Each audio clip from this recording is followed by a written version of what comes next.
Well, you might have noticed a bit of a purple hue around the office or in your travels today. Today is Purple Day. It's the Global Day of Epilepsy Awareness. Join us to talk more about it with Catherine Langle. She is closest to me, and Laura Nice Baltaro. She is with the Epilepsy Foundation.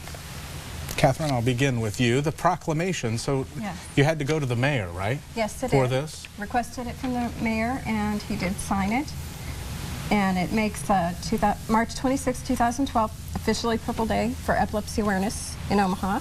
Now, epilepsy is one in 100 people can have epilepsy, but maybe we don't know as much about it as some other diseases. Parkinson's, maybe you hear a lot about.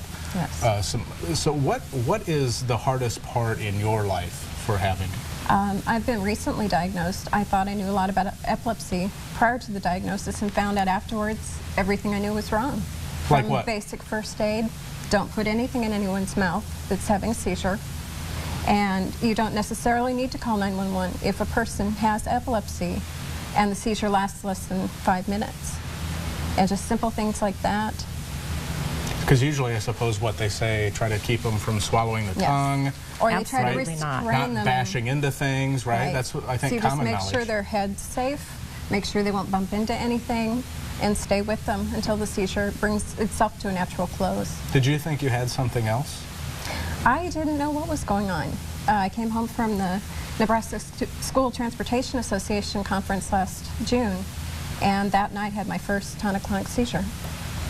And how are things going now? Pretty good. No tonic-clonic seizures recently. Had a few breakthrough seizures, but I'm on medication and doing well. I love the purple in the hair. Was that just for today? That's or is for it Purple Day. That's okay, for I thought maybe Purple Day. It was a little bit more. Laura, help me through. You're with the Epilepsy Foundation. Are there common misconceptions about absolutely. epilepsy? Is it because people live well with it that people don't think more about it? 70% of the people who have epilepsy get complete control of their seizures with medication, and usually they don't disclose. A lot of us know people with epilepsy, but those people are not telling us that they have epilepsy because it's a very, very small part of their life. So they don't want to make a bigger deal of it. One of the biggest misperceptions is that all seizures, all epilepsy is convulsive. It's not.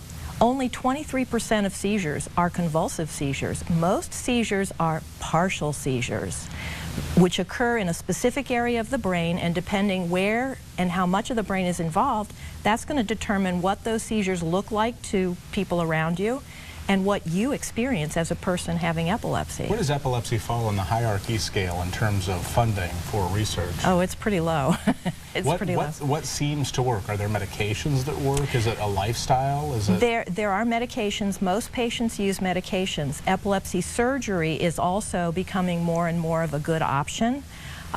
It's much more successful than it used to be. It's a very good option for people who have a distinct focus in a part of the brain that can be surgically removed. What has helped you, Catherine? So far, the medication's been working. Yeah. And so we'll just have to keep adjusting the doses, I imagine, till we get the right levels.